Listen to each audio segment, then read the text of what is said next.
Hello everybody. I've got a 2005 Sequoia here and started having rear air suspension problems. I first bought this about 6 months ago and at first didn't notice any problem. Maybe the problem didn't exist, but after a few months, every now I'd come out in the parking lot and it would be riding on the frames in the back. Everything's slumped down. Didn't really know why. And y'all have felt it. You hop in, start driving down the road, and it's riding on the frame. The axle's on the bump stops, and everything's bouncing in the back. I kind of put the problem off for a little while, but then I decided probably should be fixed. So got on the internet, did a lot of research, looked in the forums, watched some videos. Some were helpful, some were not, but I noticed a lot of the forums and videos never really answered some of the questions I had.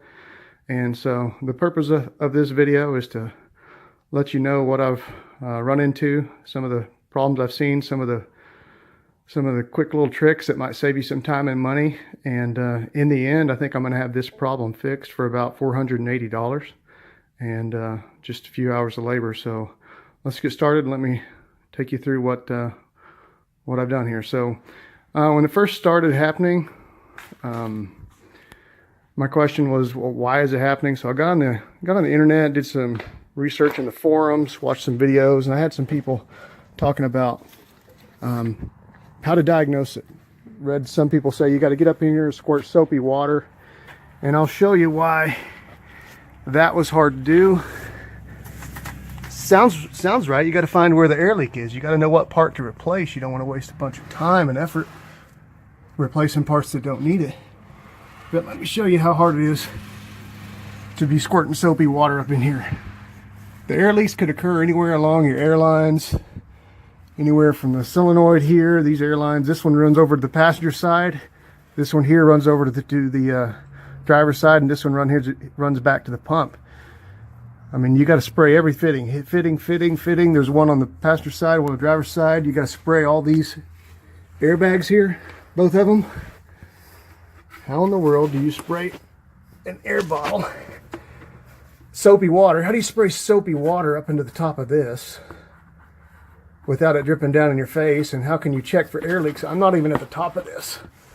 As you can see, my fingers can barely reach the top of that.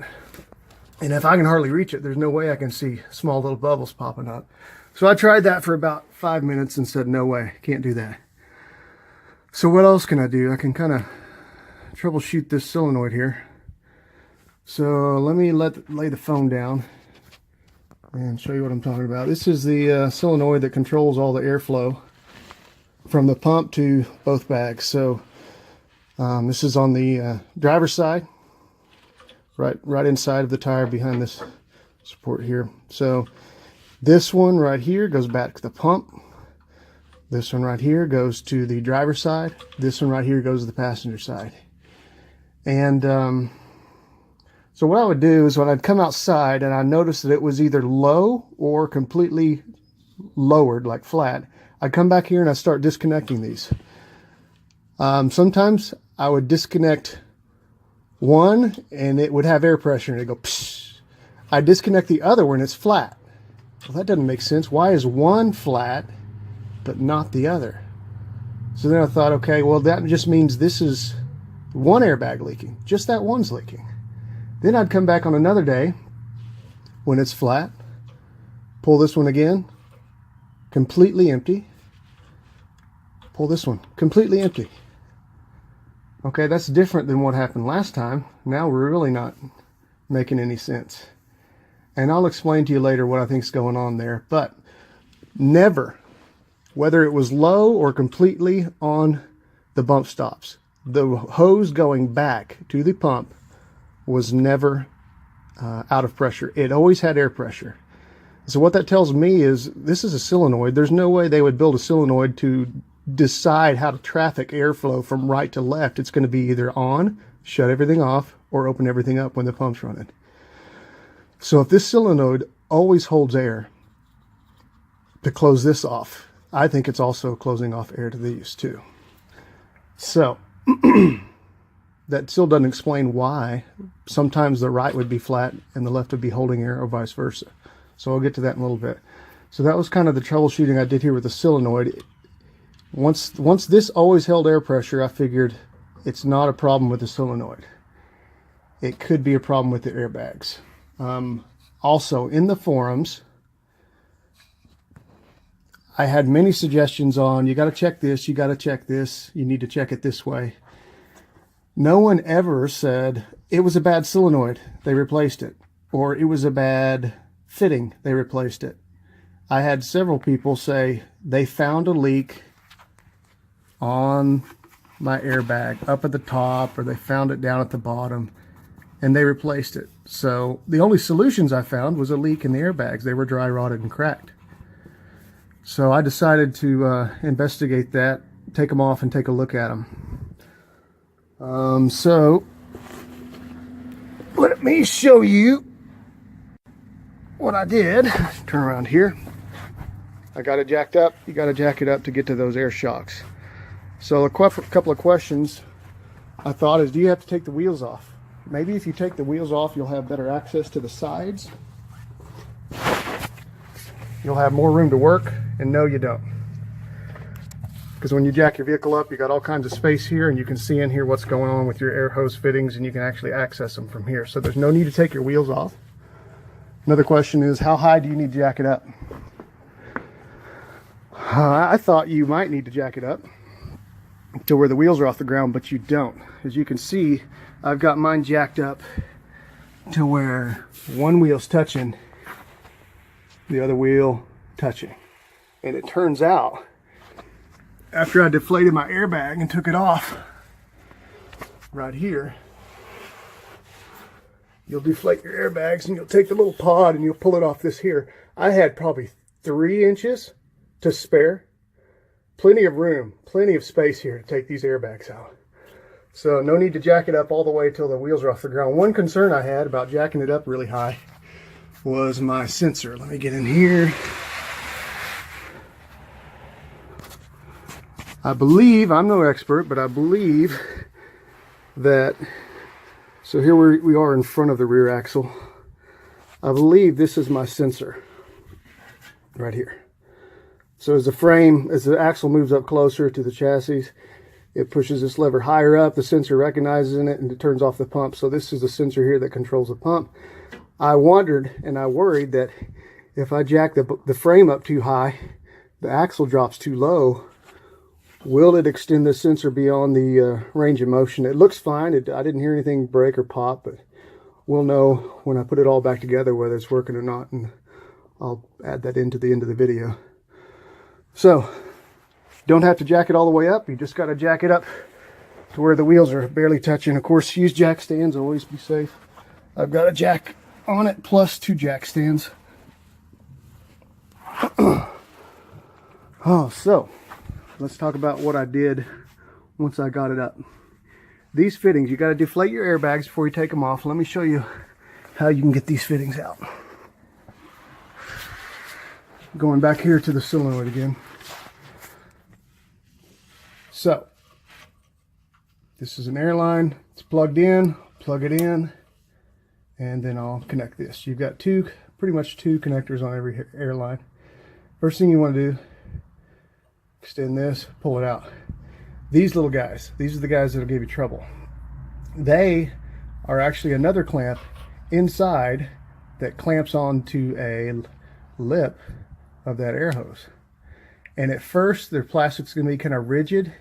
You got to expand those clips outward, away from the line, up into these holes. At first, it's going to be hard to do that, so I took a small little screwdriver, very small, kind of watchmaker screwdriver, and I pried it back. And eventually, you can get those clips far back enough that these two little ears here sticking forward on the tip, you can use those, line them up, start pushing in, gentle pressure, wiggle, wiggle, wiggle, wiggle, wiggle. And what they do is they force those up. Do you hear it? Eventually, you can use those.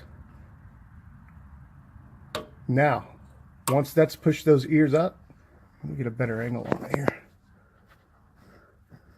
Maybe right there.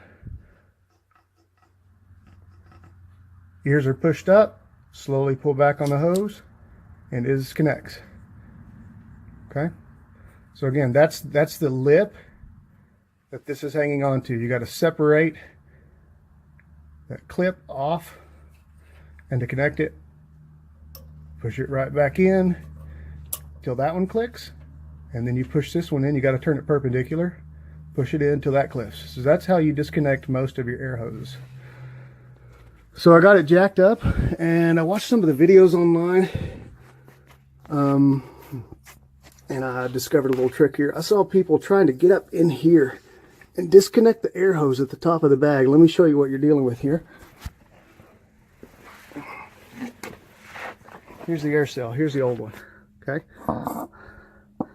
So I saw people trying to get up in there with limited space. Literally, you have about enough room to stick your fingers in, trying to disconnect this stuff. And don't disconnect it here. It's too much work. Come back and find the next connection that's easily accessible right here. Okay. So at the top of your air cell, you've got like a locator pin and a retainer pin, and you also have the fitting, the air fitting. Those go, sorry for the glare, those go right there and there. Okay, let me back up here. So those go right there. Air fitting, retainer clip. Don't bother getting up in here and trying to access that air line right here. Don't disconnect it there. Follow it back, and next to the frame, you'll find a fitting. Right. Do I have it there? Yeah. There it is. Sorry, there's exhaust is in the way. Let me find this fitting here. Yeah, right there. There it is. Right here next to, just upstream of the muffler. Fitting comes in here. Look how easy this is. I got plenty of room to work here. And on this one right here, which leads to the air cell, just did the same thing. Take this thing, turn it, maybe use very, very small flathead screwdriver to loosen up these old brittle clips, work it in, pull it out, disconnect it. And then, with that hose connected, as you saw on the air cell, you drop this whole air cell out, and you slowly feed that hose out this line until you're done. So I forgot to mention one thing. You know how I gave you the tip about keeping the hose connected to the air cell and pulling the air cell out and pulling the hose on out with it? Make sure that you disconnect. There's a clamp in here. Let me show it to you. It's on the frame, that guy right there. Okay, make sure you find that fastener that just holds the line in place next to the frame. Disconnect it as well. That way you don't start breaking stuff when you start pulling it out. So let me show you a little bit more on the air cell that I found. So of course I was wondering, man, why sometimes would the, come on, pull focus here. There we go, whatever. Why sometimes would the air cell on the driver's side be flat, but then sometimes the air cell on the passenger side would be flat? And why sometimes? It's not every time that I come out and see it parked and it's low. It's just sometimes. First it was like 1 out of 5, then it was every other time, and now it's almost every time. And here's why. Here's my theory. Let me pull focus. Now if you get up underneath your car before you do any of this work and you go, well, that's not bad. I'm looking at it. You spray soapy water on that, no leaks. I don't see any problems here. I don't think I need to replace this. Now watch. I'm just going to compress it slowly. Let me pull focus again. Okay. I'm going to push down on this airbag nice and slow. A little bit slower. Look at those huge dry rot cracks. And that's just moving like a ½ inch. So here's like resting position. Zoom out a little bit. Watch this. ½ inch. Look at all those cracks that are exposed. So my theory is, depending on how you're parked, uphill, downhill, uneven surface, even surface, if you get parked where these cracks are stretched open, out comes the air. And once one side deflates, that transfers all the weight of the vehicle from one side that's now flat over to the other side.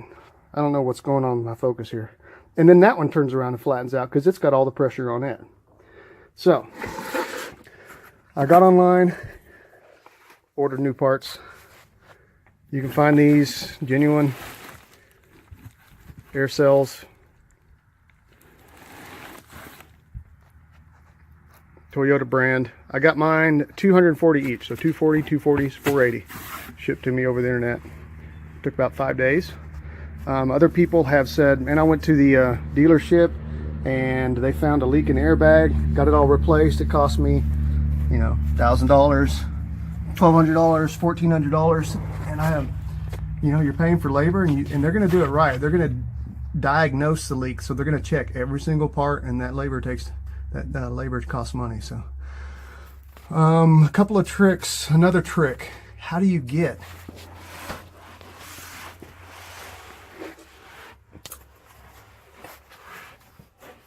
up here and disconnect that retainer ring? We're not going to disconnect the air hose here. We're going to disconnect it back of that fixture, but this retainer clip here, how do we get that off? Again, you're limited in space. It's very difficult to get up here. You got about an inch of space. All the other mufflers in the way. Here's where you got to go. Go around to the side. I will use these pliers. Luckily I had thin, you got to get thin long pliers. Come in here. Mine barely fit. I've got to find this little slot here, stick it through. There you go. Now my pliers are inside. I can get on top of this thing, little platform. There's the airline hose. There's the clip. Get in there, grab onto that retainer clip, pull it off, and then everything drops down. What else? Move around the back here. So, again, I'm not 100% certain this is going to fix the problem, but the reason I pulled these air cells off in the first place is I was going to put an air hose to them and maybe put them in a little tub of water, soapy water or whatever, and I was going to check them with air pressure and see where the leaks are. But once I saw these dry rot cracks, I knew whether this is a leak or not, these need to be replaced. Plus, in addition, everybody in the forum said mine ended up being a leaky airbag. So I am going to put this thing back together. If I think of anything else, I'll add it on to the end of the video, and I'll also let you know the results after everything's up and going for a few days. Okay, came across another little trick here, guys. Got the new one all hooked up. I was about to put it in place, and I was about to shove all this hose back up through that hole up next to the body and down through. You know, that's a lot harder than pulling it out. It's a lot easier to pull a rope out of a hole than to shove a rope in a hole. So I was worried about this tip. I didn't want this tip. I'm sure somehow this seals off nice and well, good clean contact point within those fittings. I was worried about damaging that tip. I was like, man, what can I do? I don't want to put tape on it, and then I have to wipe the adhesive off. Looking around, if you order Toyota parts, they're going to come with this protective fitting that covers the air connection. Look at there. Take it, trim it off, cut it with a razor blade, and then you've got this. Let me shove it on here and then I'll show you what it looks like. Boom. Voila. Nothing's gonna get hurt now. Just thought I'd throw that in the video for anybody, that way you don't damage those tips. Okay, I got the driver's side out. Thought I'd check it too. Not too bad, right? Looks okay. Ugh. I was 90% sure this is the problem. Now that I've seen both sides, 95% sure. So the verdict is in. The problem is fixed. I have driven the vehicle for about 5 days, parked it about 10 different times, and it hasn't gone down once. Whereas before, it was like every other time I parked it, it would lower down to the frame. So if you had the same symptoms that I had, it's probably the airbags. Let me tell you my thought process of why I went ahead and paid $480 to put it in. I mean, this vehicle's already 12 years old, and if I can put in another $480 for a suspension system that has the real nice features that this one does, and it'll last another 12 years. I like the idea of the auto leveling. You put a heavy weight on the back end, a trailer, boat, whatever, it senses that and raises back up to the same level that it was. Also, I like the option of if you're off-roading, getting into rocks or deep ditches, you can raise the back end up about 2 inches, kind of protect your fenders a little bit. So, you know, $480 across 12 years isn't that much, especially if you're avoiding car payments. One other thing, if you have this symptom where your air pump is running all the time and constantly trying to fill the bags back up or constantly trying to overcome a leak, this air pump compressor right here is over $1,200. It's behind this fender here. So whatever you decide, to whether to go with the spring kits for a little over $100 or the airbags, fix the problem soon. Otherwise, you're going to be replacing a $1,200 air pump. So hope this video helped people out. Take care.